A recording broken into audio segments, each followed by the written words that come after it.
آپ کے سامنے جو اٹیکنگ فورس ہے جس کی عددی برتری بہت زیادہ ہے جی. لیکن اس کے باوجود ایک کمپنی کے ساتھ بیٹھ کے اگر آپ ایک بریگیڈ کو روک رہے ہیں تو وہ کریڈٹ جاتا ہے. دیٹس وائی ان کے جو انہوں نے ڈسپلے کیا ہے بریوری, تو وہ لیڈرشپ تھی جس کی وجہ سے. آپ بات جاری رکھیے گا. ہماری مہمان فرح ناز صاحبہ انٹرنیشنل کے اوپر مہارت رکھتی ہیں, انہوں نے ہمیں جوائن کیا ہے. آپ کو ویلکم کرتے ہیں فرح ناز صاحبہ, آپ کو شارٹلی پروگرام میں شامل کریں گے. جی. سو انیشلی جو فوکس تھا اٹ واز آن لاہور اور جو قصور پہ تھا, لیکن وہاں پہ ان کو روک دیا گیا تھا. لیکن مین ٹائم میں ہم نے ان کو کاؤنٹر کرنے کے لیے within we went to the Khem Karan جہاں پہ, تاکہ ان کو ایک ریکوائل وہ کر سکیں اس میں. تو اس میں سمجھ لیں کہ لاہور والے سیکٹر میں ابھی جو لاہور سیکٹر میں جتنا قصور والے فرنٹ پہ یہ تھا, جو یونٹیں بائیڈن موو کر گئی تھے راتوں رات یونٹیں وہاں پہ پہنچ گئی تھی, کیونکہ بیٹر لوکیشن میں تو یونٹیں تھی نہیں, سوائے جو فارورڈ کچھ لوکیشنز پہ ہوتے ہیں جو امپورٹنٹ وہاں پہ افواج کی لوکیشن جو کمپنی اسٹرینتھ ٹائپ ہوتی ہیں. بائیڈن آئے تھے لیکن جس طریقے سے کوشش کی گئی ہم نے ان کو BRB کراس کرنے نہیں دیا, بلکہ پل تباہ کر دیا. ہاں پل تو وہ تھا, اور آگے ان کو نہیں آنا دے, کیونکہ جب اس طرح کے جو نہریں بھی ہوتی ہیں کیپیبلٹیز ہوتی ہیں آرمیز کی, وہ ان کو کراس کر جاتی ہیں, لیکن دے ور ناٹ الاؤڈ. اس کو ہم کہتے ہیں برج ہیڈ بنانا نہیں دیا تاکہ وہاں سے لانچنگ آپریشن اتنا ٹائم نہیں دیا, اتنا ٹائم نہیں دیا ان کو سیٹل ہونے کا. اس میں ہمارے ایئر فورس کا بڑا رول تھا, اسپیشلی نیکسٹ ڈے جب ہوا, اور اس کے بعد جو سٹرائکس ایئر فورس کی گئیں ان سائڈ انڈیا گئی ہیں, جو ان کے بیسز تھے وہاں پہ سٹرائکس میں اسپیشل سروسز گروپ والے وہاں پیچھے انڈیا میں اتارے گئے ہیں, ہلواڑہ میں, آدم پور میں, پٹھان کوٹ میں, تو ان کے وہ بھی ایک امپیکٹ ہو رہا تھا. پھر مین ٹائم میں ہم نے خیم کرن والا کامیابی حاصل کر لی, 8 مائلس اندر چلے گئے, وہاں پہ 350 آل رینکس انڈین جو ہیں انکلوڈنگ اے سکھ ریجیمنٹ انہوں نے سرنڈر کر دیا تھا, اور وہ ٹروپس ہمارے ہم لے کے واپس آئے تھے. غالباً یہ 4 سکھ تھی, 3 تھی. تو وہ تھے ان کا CO تھے آنند سنگھ, وہ بھی وہاں اس پہ کیپچر ہو گئے تھے. تو لیکن انیشیل یہ تھا, لیکن بعد میں یہ ہوا کہ انیشیلی یہ تو شو کیا انڈیا نے, بٹ جو مین ایفرٹ تھا جس کو ہم فوج میں کہتے ہیں ایکچول جو حملہ تھا, وہ آیا ایسٹ آف سیالکوٹ, جس میں آپ کہیں سیالکوٹ, چونڈا. میں اسی طرف آ رہا تھا کہ جو ہم نے اگلا جو مارکا جو ہے وہ سر کیا وہ تھا چونڈا کا. کتنا مشکل تھا, اور کتنا لگتا ہے کہ یہ کوئی امپاسبل ہے. شاید ہم کوئی ایک سٹوری جو ہے وہ سن رہے ہیں کہ ایک طرف آپ کی ڈیوز آف آرمی آ رہی ہے اور دوسری طرف ایک یونٹ کھڑی ہوئی ہے, اور یونٹ اس کو کیسے روک رہی ہے. کتنا مشکل تھا یہ. انبلیویبل قسم کی تھی. دیکھیں 3 انفینٹری ڈویژنز انڈیا کی, اور ان کا ایک آرمرڈ ڈویژن, یہ 1 کور کا حصہ تھا ان کا وہ اٹیک آیا ایسٹ آف سیالکوٹ. تو سمجھ لیں ظفروال, چونڈا, سیالکوٹ کے یہ ایریاز میں آئے ہیں. 30 مائلز کا فرنٹ تھا, اور ہمارا ایک ڈویژن تھا 15 ڈویژن جو وہاں پہ تھا, کوئی ہماری آرمر فارمیشن وہاں پہ نہیں تھی. تو ہمارے 6 آرمر ڈویژن کو موو کروایا, وہ بھی انڈر اسٹرینتھ تھا. ٹھیک ہے. اور جنرل ابرار جنہوں نے اس کو لیڈ کیا, وہ بھی آرمر کے نہیں تھے, وہ انفینٹری کے تھے. ٹھیک ہے. وہ گئے وہاں پہ, اور یہاں پہ دیکھیں چونڈا میں جو لڑائی لڑی گئی, جو دی بگیسٹ ٹینک بیٹل تھی آفٹر ورلڈ وار 2, کہتے ہیں دنیا کی ابھی تک یہ دوسری بڑی جنگ ہے ابھی جو لڑی گئی. ابھی انٹرسٹنگ اس میں کیا ہے جی, کہ پہلی جو جنگ لڑی گئی تھی وہ کرکس میں لڑی گئی تھی, جو ابھی یوکرین نے کیپچر کیا روس میں. جو روس کا ایک ریجن کیپچر کیا یوکرین نے, تو یہاں پہ it was between Germany and Russia. لیکن یہ لڑائی لڑی گئی, دیکھیں اس میں 45 انڈین ٹینکس دے ور ڈسٹرائڈ, اور اس میں ہماری آرمر یونٹس کی جو پرفارمنس تھی اٹ واز فینامینل. ٹینکوں کے نیچے لیٹ کر ہمارے سپاہیوں نے جیسے ان کے ٹینکوں کو جو ہے وہ ڈس فنکشنل کیا, وہ بھی ایک اپنی جگہ پہ. تو اس میں ہم نے ان کو آگے نہیں آنے دیا, اور وہ سارے اس میں بھی اس میں کریڈٹ جاتا ہے. اور وی کین کنکلوڈ کہ اس میں الٹیمیٹلی اچیومنٹس کیا تھی اور وہ کیا تھا, تو credit goes to the soldiers, اور جو اس وقت کے لیڈرشپ تھی, لوکل تھے, کمانڈرز تھے, چاہے وہ he was a platoon commander اور GOC تو فارمیشن کے, every body has played a role in this battle against Indians. ٹھیک ہے. میں ڈاکٹر فرح ناز صاحبہ آپ کو اس میں شامل کرتا ہوں. 1965 کی جو وار ہے اسے انٹرنیشنلی کس طرح سے دیکھا جاتا ہے؟ انڈیا کو ایک چیز جس کی سمجھ نہیں آ رہی ہے وہ یہی ہے کہ پاکستان کے آرم فورسز کو کیسے ڈیل کیا جائے. وہ اس وقت جب پاکستان بنا تھا اس دن سے لے کر آج کے دن تک کبھی بھی وہ پاکستان کو ایکسیپٹ نہیں کر پایا ہے. same is the problem with Kashmir. Lekin the only hindrance that we can see is that is the armed forces of Pakistan.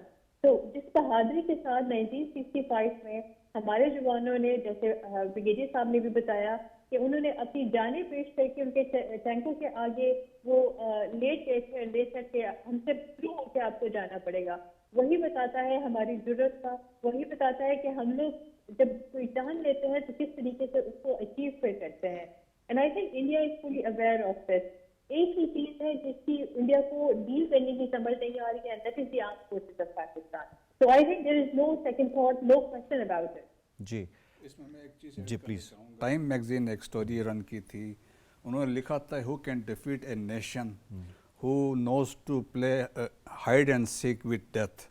ایک وہ یہ لکھا, دوسرا ایک اور تھا اس میں امریکن براڈ کاسٹنگ کارپوریشن کے تھے, تو انہوں نے رپورٹنگ کی, انہوں نے کہا I have seen for the first time in my life of 20 years reporting کہ میں نے دیکھا ہے ایک group of such a confident and victorious group of soldiers. جی, اور اس کے علاوہ آسٹریلین جو میں یہی آپ سے کہنا چاہتا کہ ہم نے بھی ایک پورا لوپ تیار کیا ہے. انٹرنیشنل اس وقت اخبارات نہیں, یہ کوئی پاکستان کے اخبارات نہیں تھے کہ یہ اپنی جو جنگ کے حوالے سے بیان کرتے. انٹرنیشنل اخبارات نے اس کو کس طرح سے کوریج دی اور بتایا کہ پاکستان نے جو اس کے اندر فتوحات حاصل کی, پاکستان نے کس قدر فتح حاصل کی اس کے اندر, یہ ذرا آپ کو دکھاتے ہیں کہ مختلف اخبارات نے اس وقت رپورٹ کیا, جنہوں نے اس پورے جنگ کو جو ہے جو 17 دن جاری رہی اس کو رپورٹ کیا, کس طرح پاکستان نے کامیابی سمیٹی اور ہندوستان کو کس طرح سے شکست فاش کا سامنا کرنا پڑا. یہ مختلف اخبارات ہیں جس میں آسٹریلین ہے, جس میں مختلف اور دوسرے اخبارات ہیں جنہوں نے اس کے اوپر جو ہے وہ بات کی ہے. جی, ہمارے نمائندہ ہے نازش خٹک, انہوں نے وار ویٹرن ہیں ایڈمرل ریٹائرڈ احمد تسنیم صاحب, ان سے بات کی ہے. انہوں نے کیا بات کی ہے آپ سے شیئر کرتے ہیں. یوم دفاع پاکستان 6 ستمبر 1965 کا دن, جس دن پاک افواج نے بھارت کو ناقابل فراموش شکست دی. 1965 کی جنگ بھارت کے مذموم مقاصد کیا تھے؟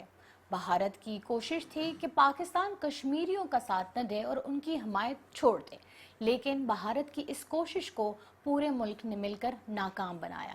نہ صرف پورے ملک نے مل کر, پاک افواج نے مل کر, بلکہ کشمیری بہن بھائی بھی ہمیں اس جنگ میں پاکستان اور پاک افواج کے ساتھ مل کر شانہ بشانہ لڑتے نظر آئے.